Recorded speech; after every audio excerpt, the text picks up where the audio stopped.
Well, thank you for having me here. And yeah, when I look back on my life, I started doing lectures and talking about the shape of the world and how people don't understand what's going on. They have no idea about the underpinnings of civilization and how the world works. I started giving small little Mickey Mouse lectures at mom and pop bookstores and Christian bookstores and ladies clubs and little venues with little groups. I started doing that kind of thing back in 1959, which is 58 years ago.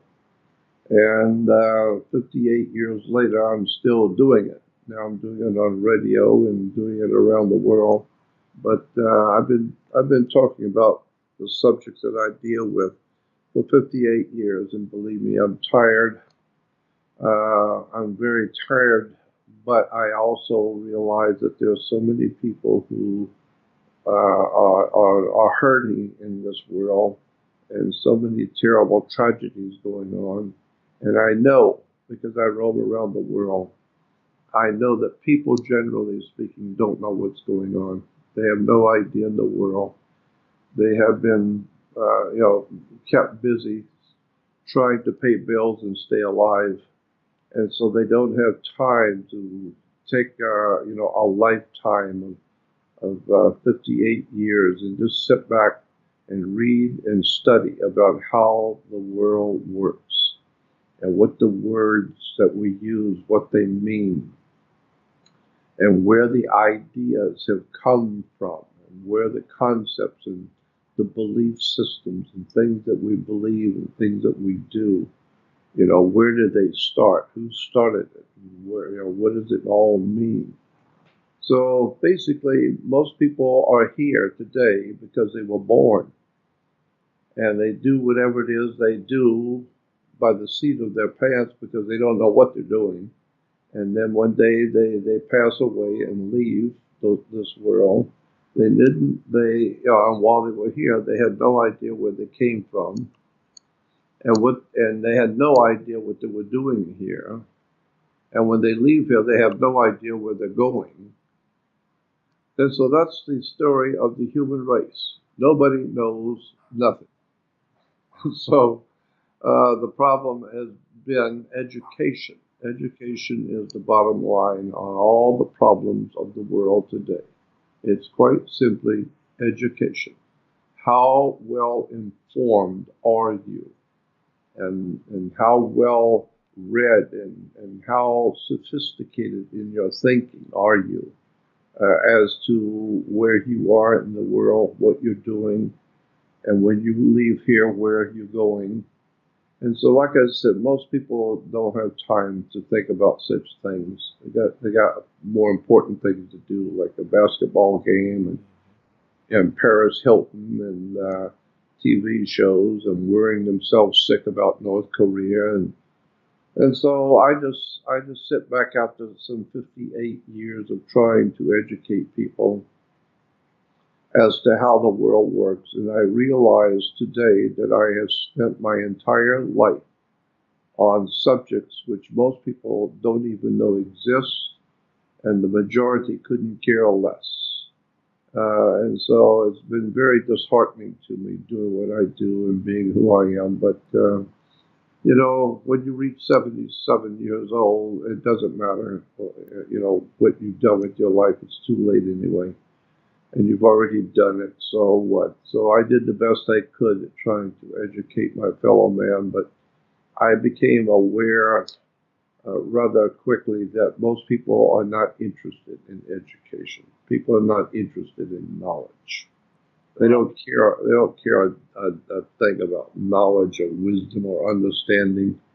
They just want to drink the beer and have a full belly and have food to eat and drink the beer and watch TV and go and live and be happy with your friends and have many friends who love you and who like you and you like them and go to the synagogue and know that you are God's chosen people and or go to the church or to the mosque and know that the Lord loves you, and the hell with everybody else, and so people just live their lives like that. They come and go. They come in. They're ignorant. They leave this world. They're ignorant. They leave children, and their children are ignorant. So they have children, and they're ignorant. And so leave it all alone, and pretty soon you have 7.5 billion people on the earth who collectively have got an IQ of about 40. And so now how are you going to do anything with 7 billion people who do not even know they're alive, have no education, no background of understanding, no spiritual grounding? They've never asked any serious questions, which is just as well, because if they got an answer, they wouldn't understand it anyway. And so I just, at my age, I just sit back quietly and watch the world go to hell in color, and realizing that I've been trying to talk to people for some 58 years about how the world works, but nobody seems to really see the value of that, except that handful of people who are supposed to know. And that's important, because there is, as there has always been in the history of the world, there has always been a small, tiny, select handful of people who are very interested and who want to know. And so most people on the earth don't want to know. They don't care one way or the other what the truth is. They don't give it. Doesn't matter until they get in trouble. Now, if you get a knock on the door from the federal government, and you're being indicted, and you might go, and you're facing a 35 or 40 years prison sentence, all of a sudden now you need somebody who knows what they're doing. Now you need a lawyer who can save you. Now you need an expert, somebody who knows how to come in and walk the walk and talk the talk, and knows how to protect you, because you're going to prison for 40 years. And so now it's important. Why? Well, now your life hangs in the balance. But you weren't interested in the law before. You didn't give a damn about how law works or how courts work, or you didn't care about any of that. But now that you're in trouble, now you need to pay somebody a lot of money who does know. And so that's why I just watched the world. As I came into this world, I was mystified. And the longer I live here, I'm even more mystified at the world I live in. But I realize that, it's a very old story. And that's why the New Testament story of Jesus, we call it the Bible, and the story of Jesus in the New Testament it's often referred to as the greatest story ever told. And the reason why we, generally speaking, call the story of Jesus the greatest story ever told is because, in point of fact, that's what it is. It is the greatest story that's ever been told. Why? Because it's the only story that's ever been told. It's been told over and over and over again for thousands and thousands and thousands of years. The same story has been told on the earth. Nobody got it to start with. Nobody's getting it now. And I'm confident that nobody's really going to understand it in the future. It's the oldest story ever told, and it's so simple that nobody ever figured it out. The New Testament story of Jesus is nothing more than a metaphor. It's a symbolic story.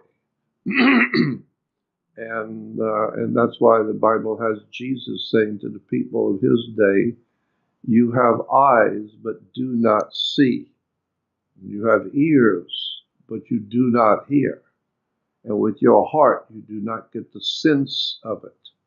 And so today, like then, thousands of years ago, people have eyes. They're always looking, but they don't see what's going on.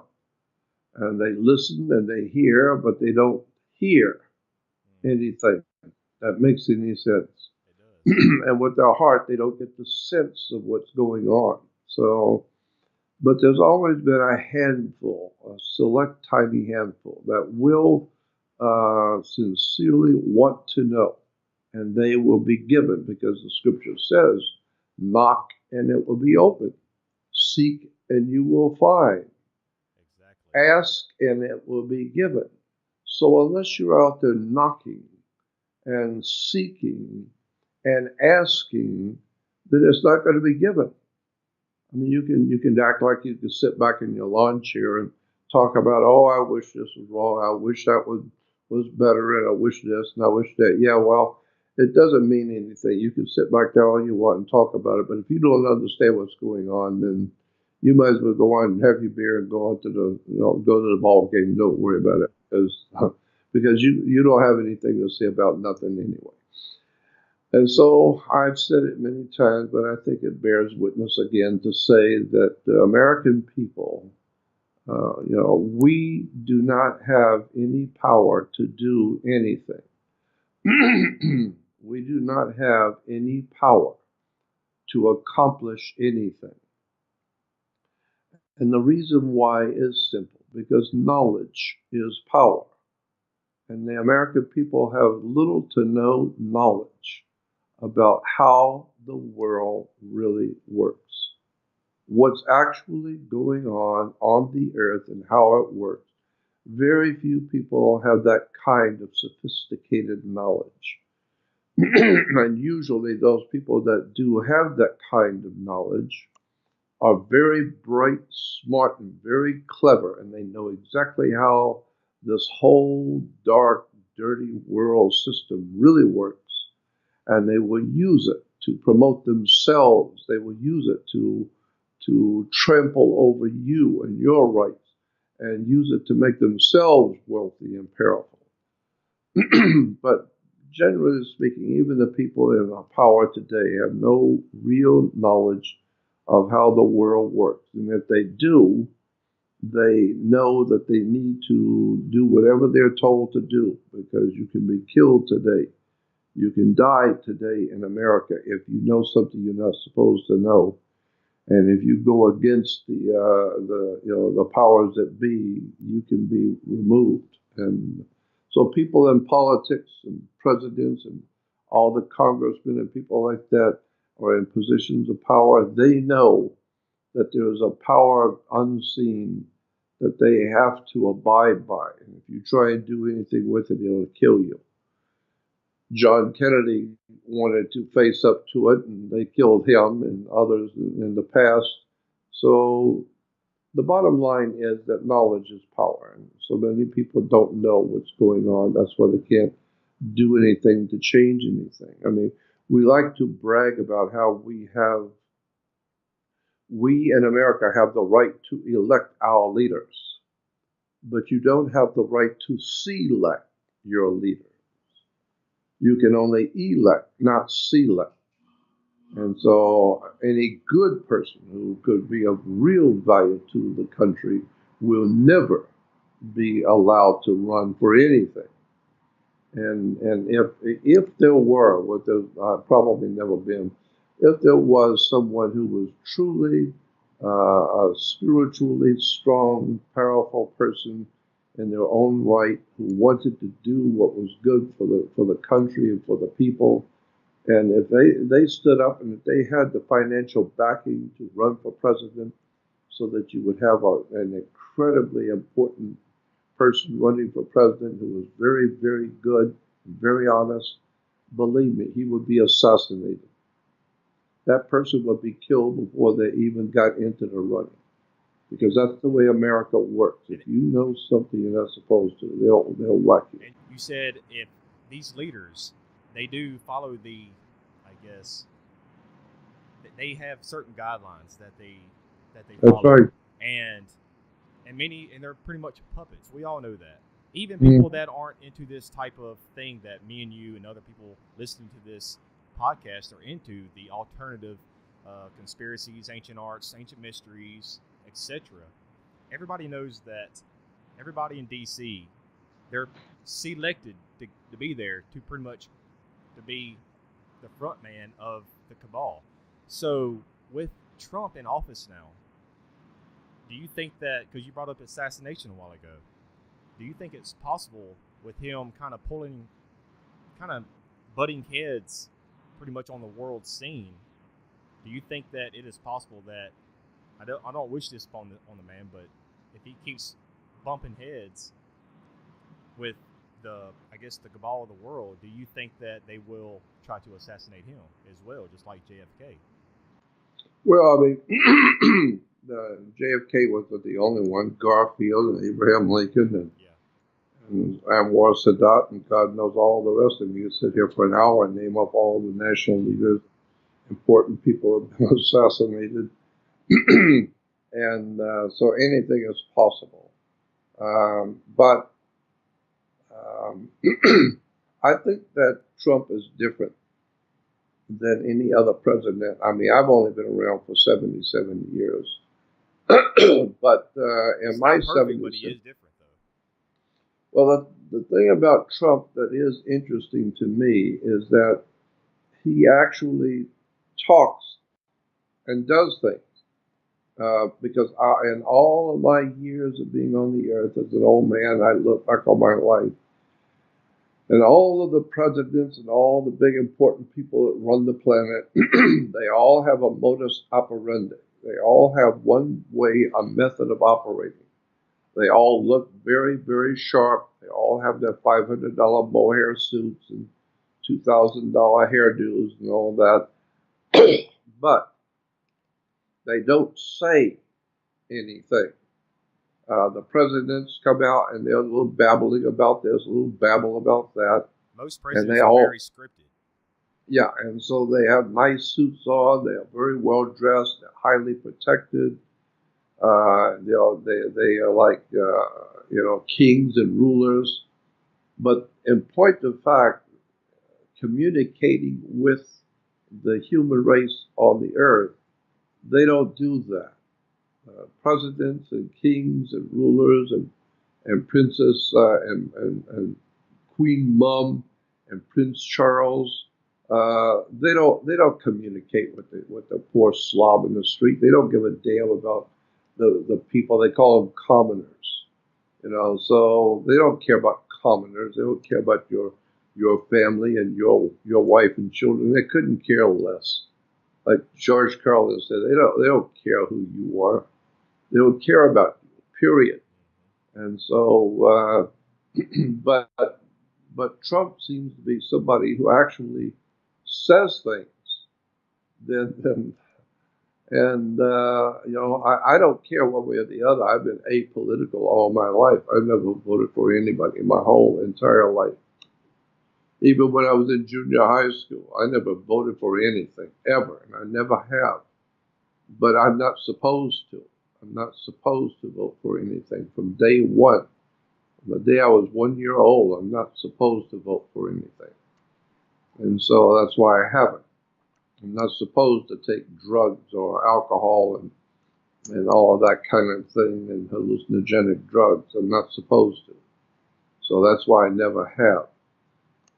And the reason I say that is because the reason I'm talking to you right now, I'm not talking to you right now because I happen by chance to have been born. So I just happened by chance to be alive and happened by chance to be born. And so that's why I'm talking to you.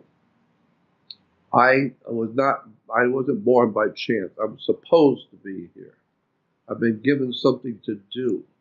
My life has been a meaningful life from as far back as I can remember as a child. I already knew I'm here to do something. I have something to accomplish and to do.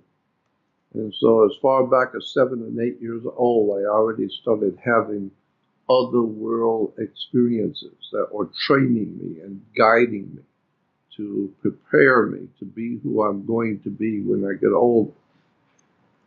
And so that's why I say I'm not supposed to do any of this. I'm not supposed to be political, because what I am doing today on the world scene is I'm trying to educate the human race, not as an American, not as a European, just as a man on the earth, a man speaking to his fellow man on the earth. And I'm supposed to do that. That's why I've spent 58 years of my life doing it. So I am the only thing I would say about if anything ever happened to Trump, there will be a massive reaction in America and around the world that I think even the Cabal knows that it will be massive. So you better think twice before you mess with him. And so, but I don't care. It doesn't matter to me what's going on in Washington, D.C. It doesn't matter. I don't care. I'm already I'm well established in what has gone on for the past 7 to 10,000 years in government and religion, and the philosophies of power and how the world works. And it's a strange world that we live in, and most people are not aware of any of it. How far back does this agenda go with people, the Cabal, and others pulling the strings behind the scenes? Also, well, I would think at least minimum of 7,000 years ago, because so many of the concepts and ideas that lead us today, say in international banking, in international and foreign relations, nations dealing with nations, especially in the field of theology and religion, and the field of education and commerce.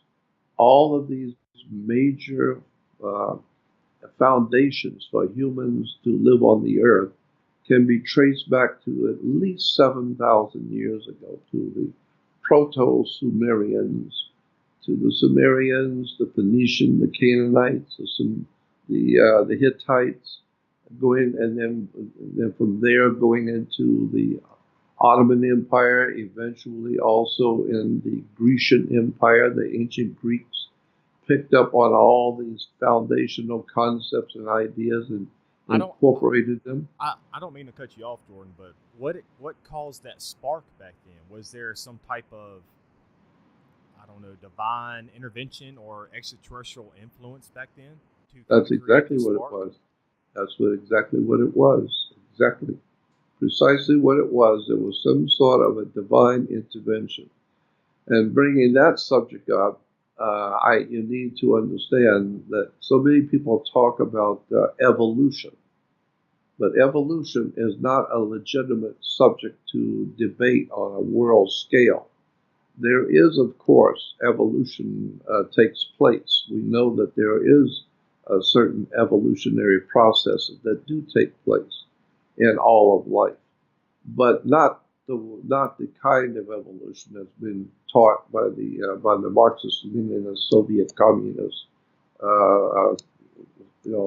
mouthpieces for the Soviet system in America. We call them professors, but they're actually nothing more than just useful idiots, as V.I. Lenin called them, useful idiots who will teach their own people all of our BS, and the people will believe it, and then one day we'll take over their government and take over their country and destroy them. Well, that's what's happened. So, but I think the subject, instead of being the important subject, instead of being evolution, should be intervention. That's where the real story of what's going on is. How come academia doesn't intervention. touch on that subject? Say it again? How come modern-day academia doesn't touch on intervention, a possible intervention? Instead, they want to say that we have evolved pretty much from a puddle of mud. Well, why is it all over the world we teach our children Santa Claus and the Easter Bunny and Superman and the Simpsons and and all the other silly nonsense that we teach our children, how to play basketball and how to play tennis and how to ride motorcycles and all kinds of wonderful things that we teach our children, except the truth. You can't handle the truth. And so the reason why this kind of legitimate, real wisdom and knowledge is not taught, obviously, because the people who run this planet, and just understand there are people who own and run this planet, and they are not interested in you becoming highly intelligent and you doing your own thinking. They're not interested in that. Like George Carlin says, all they want is obedient workers. You just do what you're told to do and get your 12th grade education. You get a diploma, and that means it's a work permit, and now you can go out and get a job. Did they teach you anything? No, they just taught you what to kiss and when and how to write your name and how to do the little job you're going to do. But they don't teach you how to think. They teach you what to think, but not how to think. And so evolution is not the subject. The subject that you should be studying is intervention. Imply, that means somebody from somewhere out there in the universe came here to this earth. Because we're talking about going to the stars, so I'm sure there are other civilizations out in the stars millions of years ago who are talking about going out into space too. But some of them have been around for millions and millions of years. And their technology has grown and grown until finally they are able to go roaming in the stars. And so they came here. So I think what happened is that somebody came here a long time ago. And I'm talking about millions of years ago. Hundreds of thousands, if not millions of years ago. And saw on this earth the indigenous creatures that were here, and they decided to begin to mess with their DNA and begin to recreate all kinds of strange creatures from what was already here. We're doing the same thing today. We're doing the same thing today. And in universities in Europe and America and Russia and around the world, we're taking one animal, we'll take a rat and give it other DNA from other animals and crossbreeding creatures. Yeah, just playing with it and see what you come up with, And so we know that they've been doing that for years. So somebody came here a long time ago and did that to us, and they have been, transforming us. And that's in the Bible. That's the whole story of the Old Testament as intervention. Somebody came here and changed us. So, Jordan, with this intervention from thousands, possibly hundreds of thousands of years ago, because with all the bullshit that is going on with the world today, if people that have followed your work, you talk about that this agenda, the New World Order ideologies, have been incrementally like a drip drop effect for thousands of years. That's right. So if it goes back to the intervention of, I guess you could say, our gods with the lowercase g or big case g, whatever you want to call it, why would they? So does that mean that our creators, are they benevolent or malevolent? Yeah, very good question, and that's one of the oldest questions out there. The old ancient Gnostics in India and Egypt, especially the Egyptian Gnostics thousands of years ago, asked the same identical question: whoever created us, are they good, or the God who created us good or evil, or did he mean for us to be evil, and so, well, we're made in the image and likeness of God, we're told in the Bible, in Genesis. We're made in the image and likeness of God. Well, here's the point that maybe we should talk about for a moment. You know, if you read in Genesis 1:1, it says, "In the beginning, God created the heavens and the earth." Well, the translators for the King James English version, the translators were very, very good with the King's English. They understood it well. But they weren't that hot on Hebrew and ancient Koine Greek. And so uh, they made a few little errors, a few little mistakes, and a lot of times they would come across points and ideas in the ancient scriptures that they didn't understand. They never heard this term before. They didn't understand it. So they translated it the best way they could.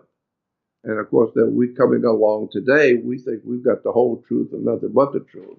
So we begin to talk about that point and never realizing, no, the translators just added that in because they didn't know what else to say. That doesn't mean that it's right if you're reading. You just go back and look at the original. And so a classic example of what I'm talking about is in, say, for instance, in Genesis 1:1, because in the Hebrew language, God is spelled for us E-L. Very simple. We spell God in English G-O-D. But in Hebrew, it's E-L. L is God. So if you go to a Hebrew, an Old Testament Hebrew Bible, and read Genesis 1:1, it should say, "In the beginning, El created the heavens and the earth." But that's not what it says. It doesn't say El created the heavens and the earth. In the Hebrew Bible, it says, "In the beginning, the Elohim created the heavens and the earth." Elohim, not El. It's a totally different word meaning something totally different. Elohim is like putting an S on the end of the word car. You have C-A-R or C-A-R apostrophe S, means more than one. So Elohim is a plural added to the word El, which is God. So the correct translation would be, "In the beginning, the gods created the heavens and the earth." Not God. The gods, more than one. And then later on in Genesis 1:28, when the gods were getting ready to create Adam and Eve, they said, "Come, let us." Who is us? Is God talking to himself? So it says, God said, "Come, let us make man in our image, after our likeness." And so Christians will tell you, well, there it is. There's the first place we see that God created man. But I've talked to the rabbis many years ago and ever since. And the rabbis who are really well informed will tell you that nowhere in the Old Testament, nowhere does it say that God created man and woman. It doesn't say that. And so we say, well, God created the first man and woman. It doesn't say that. Go back and read it. What it says is the gods said, "Come, let us create man in our image and in our likeness." Not create man. He's already here. Let's create man in our image to look like us and to act and be like us. And so somebody came here a long time ago and saw the indigenous creatures that were here that we today refer to as ancient hominids, or the Neanderthal, and all these ancient cavemen kind of creatures that we talk about. And they were built very similar to us. They did walk on the bipedal. They had 2 feet, and they had arms like us. They were like us, similar, but not like us. And so somebody came here and saw those indigenous creatures, and they said to themselves, whoever they were, they said, let's make him look like us. Let us make man and to look like us and to be like us. And then later on, I think it's in Genesis 3, where the gods looked down on the earth at the creation that they've created, and they said, see, now man has become as one of us, knowing good and evil. See, man has become as one of us. And so the implication is that we are now made in the image and the likeness of the God that created us. Well, then that means that the God created us, who actually, in fact, created us, looks like you. He's about 6', 6'2", and eats hamburgers and have a beer and sit there and talk with you, because he's like us, and he's made us in his image and likeness. And so, we have people around us who are absolutely loony and wackos and crazy. So is it possible, Jordan, that it seems like with this intervention, the intentions were good.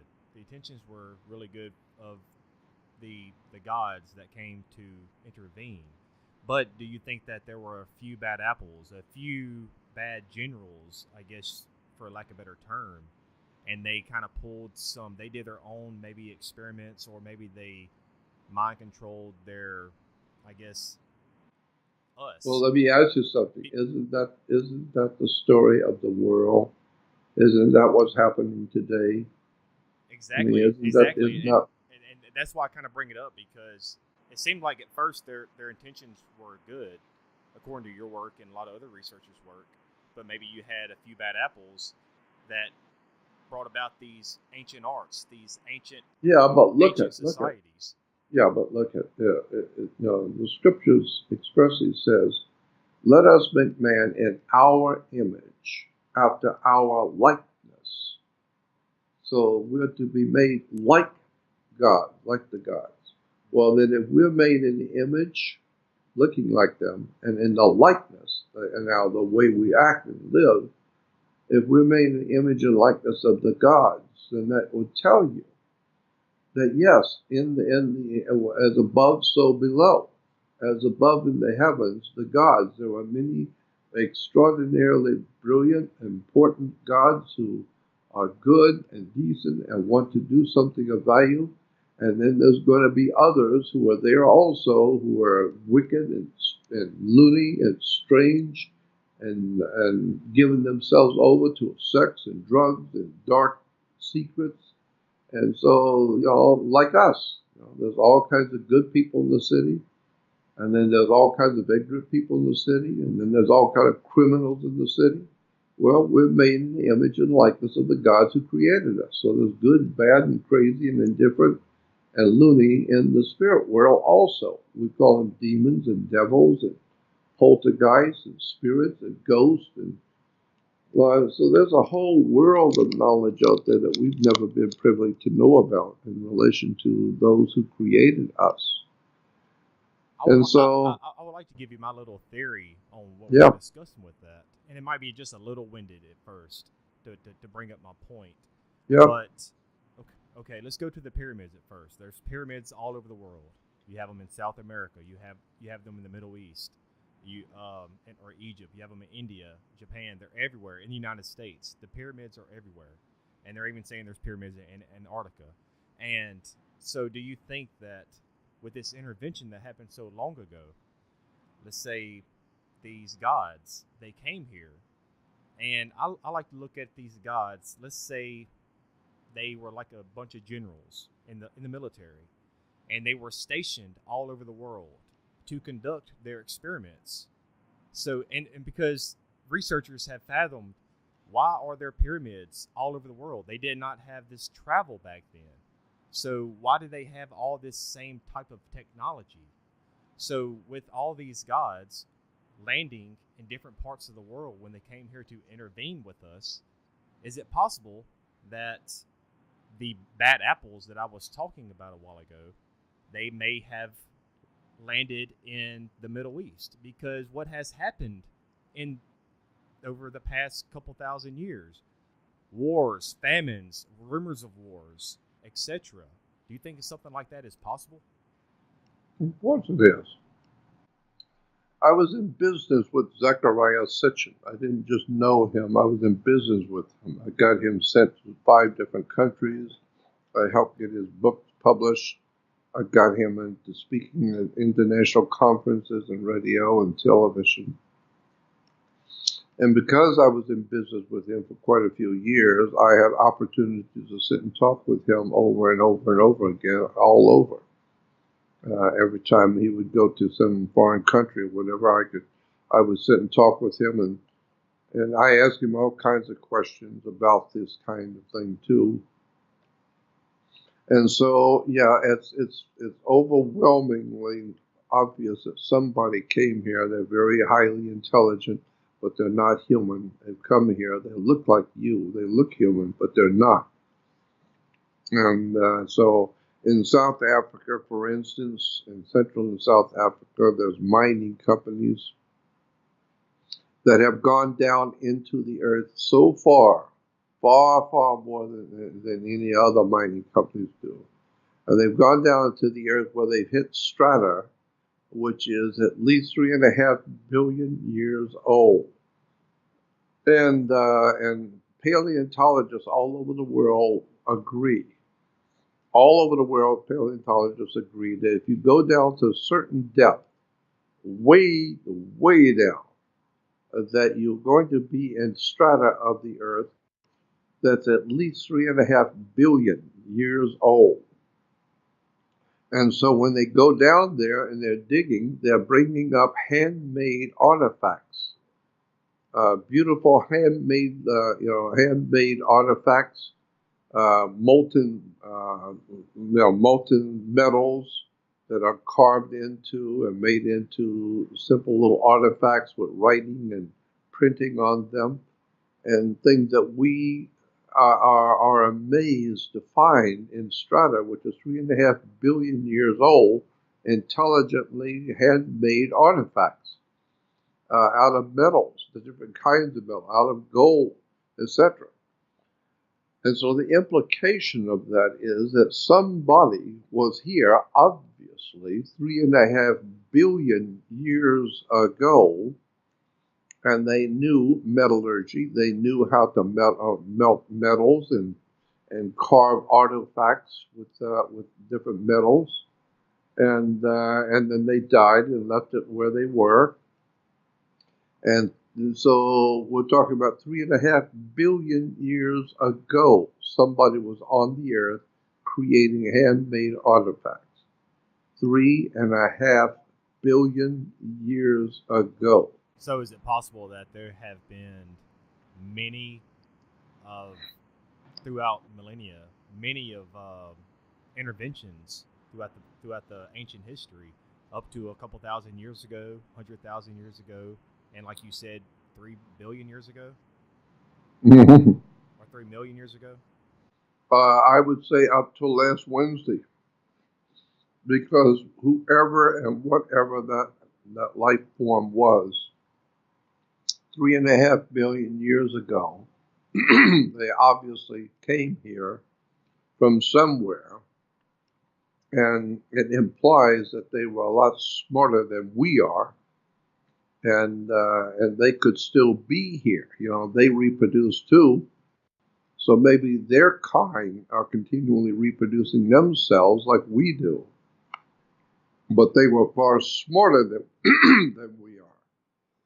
Excuse me. And as such, they keep away from us, you know, and they make sure we don't see them. But they're around. There are many times that we know that strange creatures are seen in this world. And now, because of the advent of the video cameras, we're now seeing on YouTube all kinds of strange phenomena and creatures that people happen by chance, just happen to have a camera along and start filming. And so we call them Bigfoot, and the Yetis, and the abominable snowman, and all that kind of thing. And all over the world, there are these kinds of creatures that show up in forests, and dinosaurs in Central America and South America, prehistoric animals in America. It's just amazing some of the life forms that are here on the earth that we thought were gone millions of years ago. No, they're not gone millions of years ago. They're still here.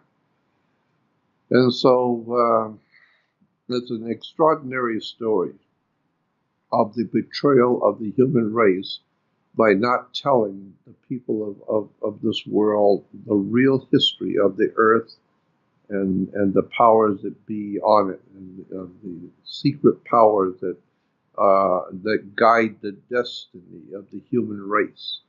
Our whole life as humans on the earth is being guided. And we've been given ideas, we've been fed concepts and ideas that we're supposed to live by. And so if you're in a particular area of the world, in what we call the Middle East, well, then you are given to understand. You don't have to intellectually understand, but we are given to understand that the God who created you is Allah. And you don't know that Allah has nothing to do with anything. It's just a word for God in the Arabic language. And Allah was applied to a sun god many thousands of years ago. And then 1,000 years ago, it began to be applied to a moon god. And today it's just applied to something. No, the Islamic people don't know what God is. All they know is they bow down and kiss the ground 3 times a day to worship Allah and have no idea in the world what Allah is or who it is. And that kind of brings me back to my point, Jordan, with when I was telling you about my little theory. Whenever the gods come here to intervene, they landed all over the world, different parts of the world. Could one of the gods that landed in the Middle East, Allah, could that have been the one that, I don't know, maybe have planted the seed that this New World Order type of ideology has led up into the present day? Because if you examine history and the ancient past, there has been, just like I said, wars and rumors of wars, especially in the Middle East, infighting and murder and everything else like that. Yes, and I think that's exactly right, because the more we change, the more we stay the same. We're still worshiping the same old Allah, that was done thousands and thousands of years ago as a moon god. And then, 1,000 years before that, Allah was a sun god. And today, it's a whole bunch of ideas and understandings. But Allah, yes, very, very most likely, it makes sense to me that Allah may have been actually an extraterrestrial who was one of the many that came down here, and they said, "Come, let us." Oh, what do you mean us? All of us. Us. Come, let us make man in our image, after our likeness. Let's make him look like us. And then when they did that, we will now divide them. You can take because you're a God and I'm a God. We're all 15 of us are gods. So then we divide up the spoils. You take the blacks and he takes the brown, and the other guy says, I want the Chinese, I want the yellow, and the other saying, no, give me the Jews, and another one says, no, give me and so they're dividing us up. They've created us now. Now they divide us up as to who's going to own who and who's going to have control over what group. And that's why there's so many religions up today. Yeah, and that's why there's so many religions. Because each religion has their own god, which back in the day, like we're talking about, the gods came here and landed, I guess, different parts of the world, and they created, they did this intervention and eventually led to a religion of that God that that's exactly right. Territory on the world. And that's why in the 10 Commandments, a story in the Bible, if you go back to the Old Testament, read about the 10 Commandments, it says, God said to the Israelites, God said, I am the Lord your God, and I shall not have strange gods before me. What is being said there, nobody's looking at very closely. Go back and read it. It says, I am the Lord your God. There are other gods. There's about 20 of us here, but I'm the Lord your God, the one you chose. And so I don't want any other gods before me. Well, that's the same thing a guy will say to his girl when they're going steady and going to get married. But why is I'm the that, guy. Jordan?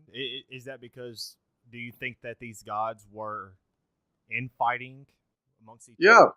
Yeah. That's the way we are. That's the way we are in any big company. We're made, You wouldn't think a we're highly made in the, advanced, I we are guess. made in the image and likeness of God. Therefore, when you get high up in the power and organizations and government and syndicates and mafia and anything else, the guys at the top are always fighting for power to see who's going to be the big boss, boss of all bosses.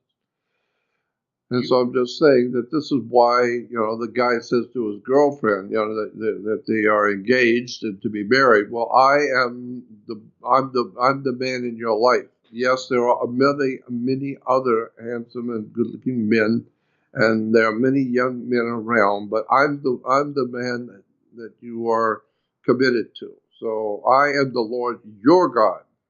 I'm the man your man, and I don't want to see you with other men. The same thing with God. I am the Lord your God. I'm jealous, and I don't want to see you with any other God. I am not the all-encompassing, all God. No, there's just many of us. But I'm the Lord your God, and so I won't have any other gods before me. He didn't say there were no other gods. He just don't want you messing with any of the other gods. So anyway, the bottom line is that the world of religion, the world of government, the world of commerce, the world that we live in is totally, totally different than anything you've ever heard. When you really start to look at it and understand where it's going, where it's come from, it's an extraordinary story of how much the people of this world do not know about where we've come from, where we are now, and where we're going. But it's really very frightening because now we have 7.5 billion people on the earth, and that 7.5 billion people can reproduce overnight, and that's a lot of people being born, and they all want to eat. They all need to eat. They all need to sleep. They all need fresh water. And so now you've got a problem that's monumental in the size that it presents. You've got 7.5 billion people who want to eat 3 times a day. Where's the food coming from? And where's the fresh water? Well, there ain't none. There is no fresh water. And if there is a place somewhere on the earth that has fresh water in a bay or in a lake somewhere, that's not going to feed the world. So where are you going to get the fresh water for them to take showers and drink and cook? Well, there is no fresh water. It's all contaminated. And so, well, then you have to give them water out of a bottle. So now, even in America, I mean, I've been around the world many times, and when I'm in Egypt or in the Mediterranean area or Europe, Africa, people drink water out of bottles. Why? Because the water there will kill you. The water is so polluted that you have to buy bottled water. Well, today in America, that's the way we drink water in America, bottled water. Why? Simple. There is no clean water, period, on the earth. Bottom line, there is none. Well, yeah, but you've got people, you got 7.5 billion people who do not look at the future, who do not know how to spell future. They don't know anything about the future. All they know is how to reproduce and create. And so it's a very exciting and wonderful idea to create life. But all you're doing is just reproducing more humans on the earth who are coming in. There's already 7.5 billion. And so now that many more billions are coming in, and there's already no clean water. There's already no fresh food. There's already, devastation everywhere. But that's all right. We got billions and billions more coming in. And, so we don't, it doesn't matter as long as everybody's fed and everybody's got their beer and pretzels and hamburgers and ball games. Nobody's thinking about the future. And it So seems it's like just like, this is a prison planet, of course. yeah, But that's why? what I think. How come? Because we have lived in this. It's getting worse day by day, year by year. For the past thousands of years, it's incrementally have gotten worse. But it seems like, I guess back to what we were talking a while ago with these gods that came here to intervene amongst us or with us.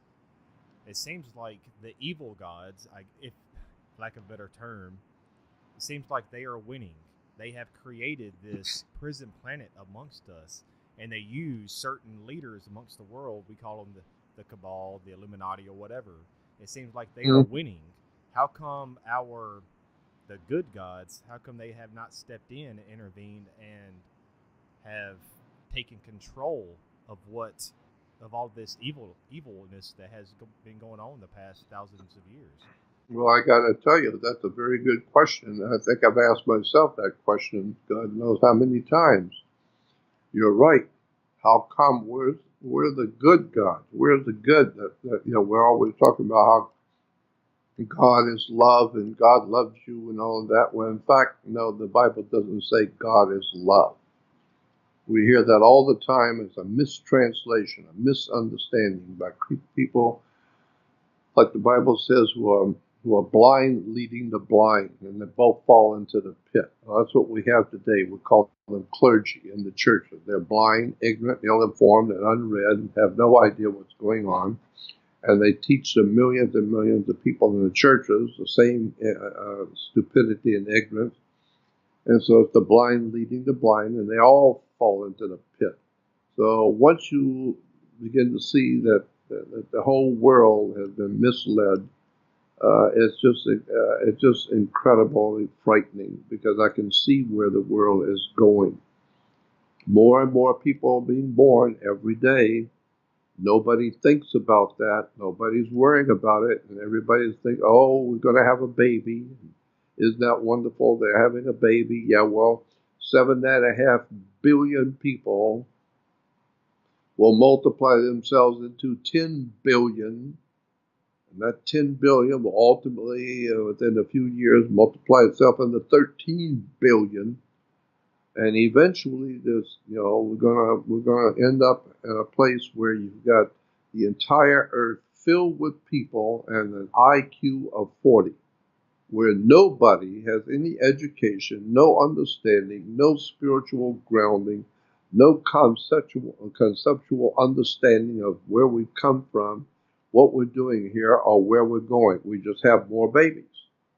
And more babies, and more babies, and there's no water to start with. There's no clean food to start with. There's no safe place on the earth to start with, but it doesn't matter. We got to have more babies. So in time, we're going to wake up. The human race will wake up to a day which is coming when we will finally see what we have done to ourselves. And there will be no way out for us. It will be no longer any way out of the situation. We will have put ourselves into an unbelievable apocalyptic situation where there's so many people by the millions in the big cities of the world and starving, sleeping under bridges, broke, and having no money, having nothing. And especially in Africa and Asia and around the world. So I just see that the end of the human experiment is coming. And I am telling you, unless and until there is intervention by a higher force in the universe bent toward good.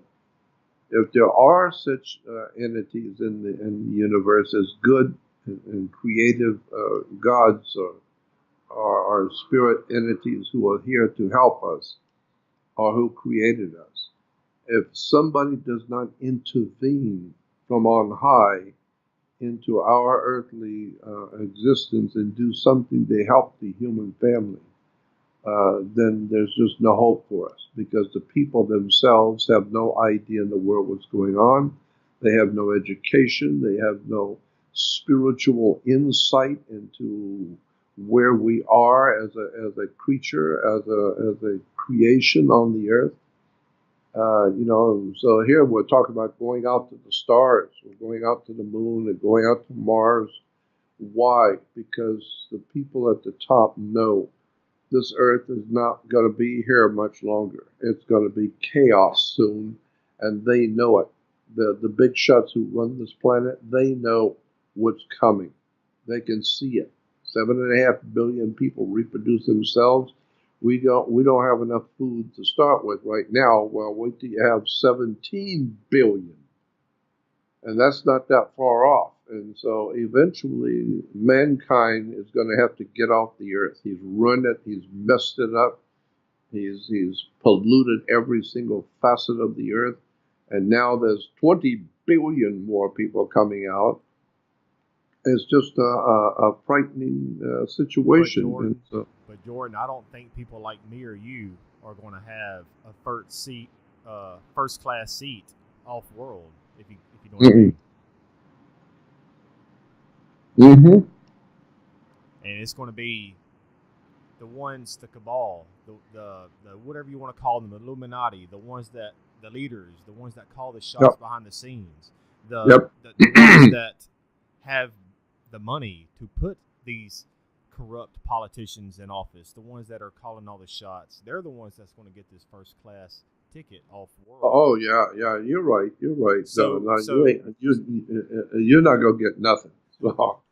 It used to be. Look at when I was a kid. It used to be. I remember hearing that they said good guys finish last, but that's not the case anymore. I mean, I remember hearing, good guys, they finish last. No, it's not the case anymore. It's changed. Today, it's good guys don't finish at all, period.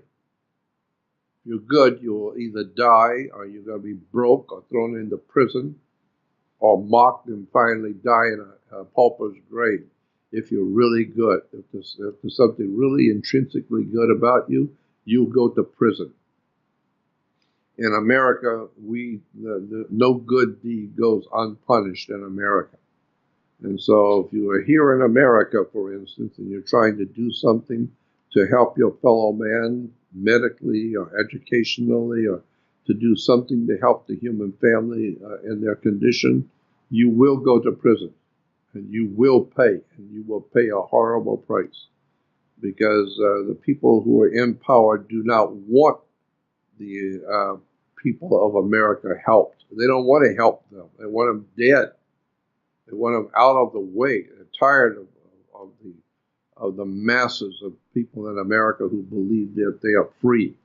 They're tired of seeing people running around in America talking about we're the land of the free and home of the brave, and we're free, because the masters are not interested in slaves who think that they're free and they want to be free.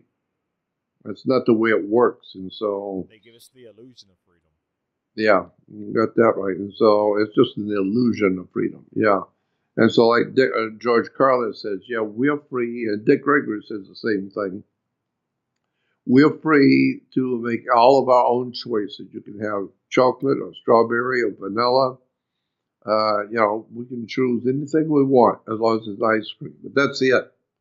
Anything else, you don't have any choice. And so it gives you an idea that you have a choice. You can pick chocolate or vanilla or anything you want. You have a choice. But actually in life, you don't have any choices. You were born as a slave and you will die as a slave. Why? Because knowledge is power. And you don't have any knowledge. As the way commerce works, as the way government works. Go to a law dictionary and look up commerce. You think commerce means business. No. Go to a law dictionary, look up the word commerce. It will tell you in law the word commerce means sex. S-E-X. So sex play among humans is called commerce. It's just business. It's a supply and demand. And so when I see you come out of a restaurant 2 o'clock in the morning with some girl, the next day I say to you, you know, that girl you were with last night, she's bad company. And you say, mind your own business. And then I find out you're going to get married and she's going to be your partner. What are you talking about? Partner? Business? You know, and the mind your own business. Well, I don't care what you're doing with her because it's none of my business. But she's bad company. So as long as she's not in my company, I don't care. It's your problem. It's your business. And so business and company and partner, it all implies commerce. It's all a business. And so when you get married, that's why you have to have a license when you get married, because it's a business. All in capital letters, too. That's it. It's all a business. And you don't think it's a business? Well, if it don't work out, you're not going to God. You're going to court.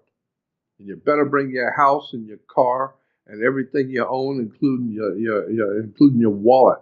Bring everything into court because it's just business. And so you're going to find out that what you thought it was going to be a wonderful, holy marriage, no, it's a piece of business, and you screwed up. And so your company, that bad company, and your partner has decided they don't want to do business with you anymore, so you're going to pay. So, get you, Jordan. Yep. So I know. So that's I understand how the world works. But I understand, and it's very sad because so many young people want to get married. So many young people, have all these wonderful ideas about life. And the government's not telling you what's really going on. They're not telling you how this thing really works. They sort of do, Jordan, through Hollywood, in a way. Mm-hmm. In a way. And why is that? It seems like if you watch, man, I can name countless movies. It seems like because we know that Hollywood, they are in bed with DC and the Pentagon and other cabals of the world. But why do they secretly plant their seeds through Hollywood instead of just telling us on Fox News or CNN? Yeah, right. Well, it's all entertainment, It's, well, let me tell you this, that many thousands of years ago, before the Roman Empire even existed, we're talking about maybe 4,000 years ago, before the Roman Empire even existed, there was in Europe, because the black man comes from Africa, the Orientals come from the Orient, the different peoples of the world come from different areas of the earth. Well, the white man comes from Europe. And so what we call the white man Caucasian, or the white man, comes from northern, eastern, western, or southern Europe, all over Europe, north, east, west, and south. And that's where we get the word news, N-E-W-S, news, is north, east, west, and south. So anything that happens in the north, east, west, or south is news. And so in Europe, before Rome existed, there was already people living in Europe. There was no Roman Empire, but there were lots of people there. And those people were called Druids. And the Druids were the most important in the European theater of life. The Druids were the most important. They were the doctors, the lawyers, the judges, the priests, the businessmen. I don't care what it is. If you were important in that ancient time, you were a Druid. And so one of the most important symbols that was used in the Druid system of power in Europe was a magic wand. Like today, we have musicians, orchestral leaders who use a magic wand to conduct the orchestra. And then that's musicians. Then you have magicians, like musicians, but they're magicians. They use a magic wand in their magic. And so magic wands were always used by the leaders of the Druid society in Europe. And magic wands were always made out of the wood of a holly tree. It's made out of Hollywood.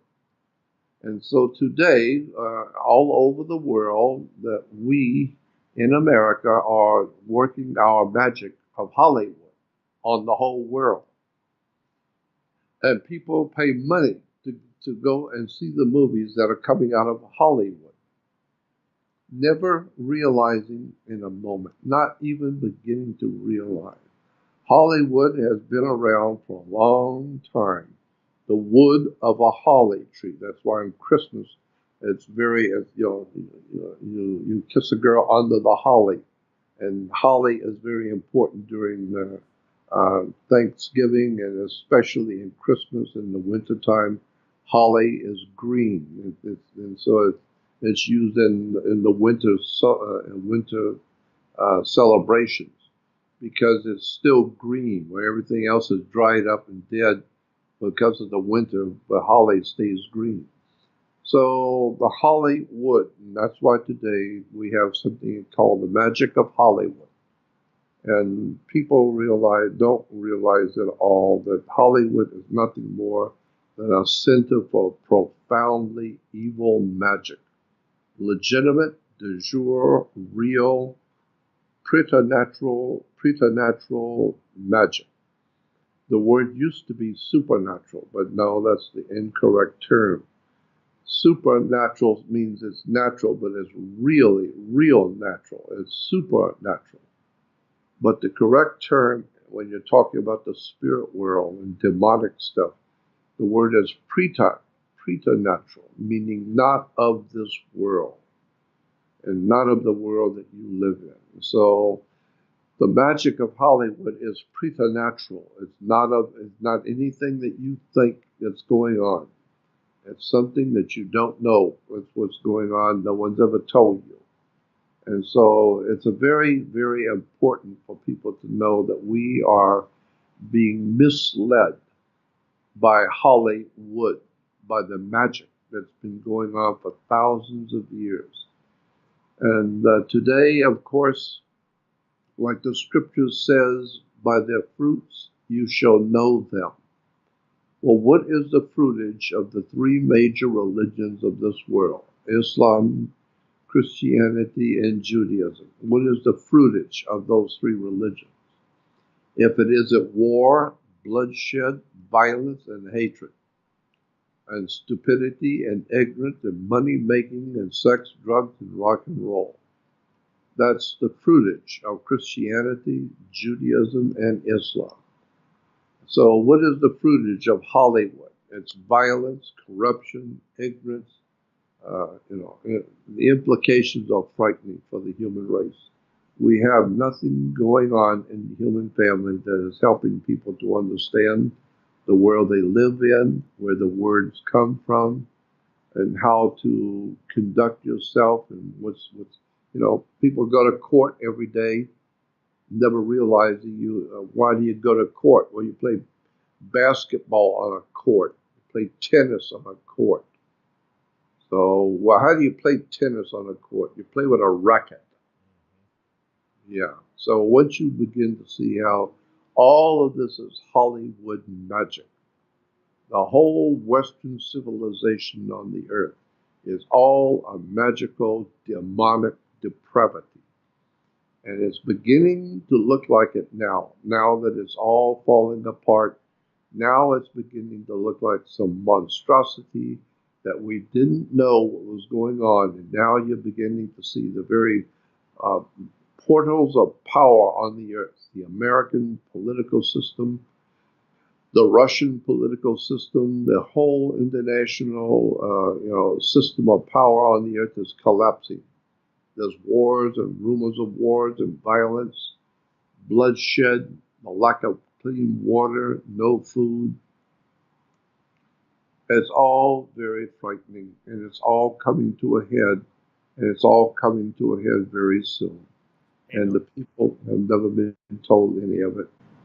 And to round things up for this time, Jordan, where do you see this all heading? And is there an optimistic future for mankind? Well, I've had people tell me that, well, they hear me and they say, well, Jordan, people are waking up now. People are beginning to wake up around the world. And I say, well, it's about time. I've been talking to them for 60 years. It's about time people wake up. But then I say, just because people are waking up, that's what you do when you're in prison. When you're in a federal prison for 40 years, every morning you wake up. It doesn't mean you're going anywhere. It doesn't mean you're any better off. If you had any brains, you'd just go back to sleep because you're not going anywhere. Nothing's going to change just because you wake up. And so, and of course, I got a lot of people saying, well, there's a light at the end of the tunnel. And I say, yes, it's a train coming. I think that what the world is heading toward right now is an all-encompassing, apocalyptic day of a day of understanding, and I'm trying to figure out what word to use. When the whole world will one day wake up and find out that for 10,000 years we have been misled purposely into becoming who we are now, and purposely setting us up so that we will fail on the world scene. And the world's going to find out that we have been misled purposely by some very powerful creatures and entities that we don't know even exist today. And that's what I've been trying to do, is to help people wake up to find out how the world works while they still can do it. And since we're coming to the end of the program, I would like to say to everyone, if you're really interested in the dark side of what's really going on, where we've come from, where we are, and where we're heading, I've been doing this kind of study for 60 years. So what I have is I have a website called Jordan Maxwell Show, SHOW, Jordan Maxwell Show. And that's my website. There may be others out there with my name, but that's my website, is Jordan Maxwell Show. And when you go to Jordan Maxwell Show, it's a podcast. You'll see a lot of free radio shows I've done and doing. But there's also another website I want to call your attention to that's on my website, Jordan Maxwell Show, and it's called a Jordan Maxwell Research Society website. And that's a small website that's getting bigger each day that you can join. You join the Jordan Maxwell Research Society. It's only a one-time contribution of $30 for a lifetime subscription. And I am uploading, or my webmaster is uploading all of my research over all the many years I've been doing this kind of thing, with pictures and documents and research papers and audio and video and all the top other researchers in the world, who they are, why you need to know about them, what they're doing, and words and phrases and what these words mean. All kinds of research. It's all itemized and alphabetized. It's all there. And I'm adding more stuff every day. And so you can go on my Jordan Maxwell Show and join my research website. Just call Jordan Maxwell Research Society website. And of course, I have a couple of videos too, that if you're interested in two of the most controversial subjects I ever dealt with, I have now two 90-minute or an hour to 90-minute videos that you can purchase also. So anyway, the bottom line is, you want more information about the kind of thing I'm talking about. And while if you're happy where you are right now and you're well fed and you're happy, then you don't need to know anything about me.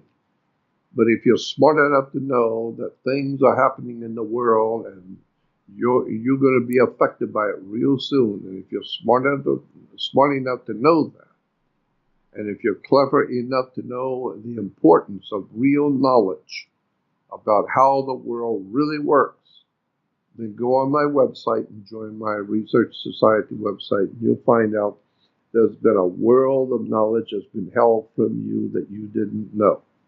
And that's what I do. That's who I am, Jordan Maxwell. I want to thank you for having me on tonight, and we can always do it another time if you wish. And thank you very much, Jordan. I hope you have a good evening, and I will try to have you on sometimes in the near future, and we can discuss maybe some symbology. Oh, yeah, there's so much that we can always, there's so many subjects. Exactly. Always remember one thing, that your mind is like a parachute. It don't work if it's not open. Exactly. What you need to do is open your mind and do some investigation while you can, while it's still there. My work is there, but it may not be there for long. So you need to go to Jordan Maxwell's show and avail yourself of the information while you can do it. And again, thank you for having me on, and I'd be delighted to do a show anytime you want to. Let me know. That's right. And check out his work. Support his research. He's been doing this for nearly 60 years. You might as well say 60 years. And he is, like the show, he is definitely a pioneer in this field. And please support his work. And until next time, keep truthing and have a good one.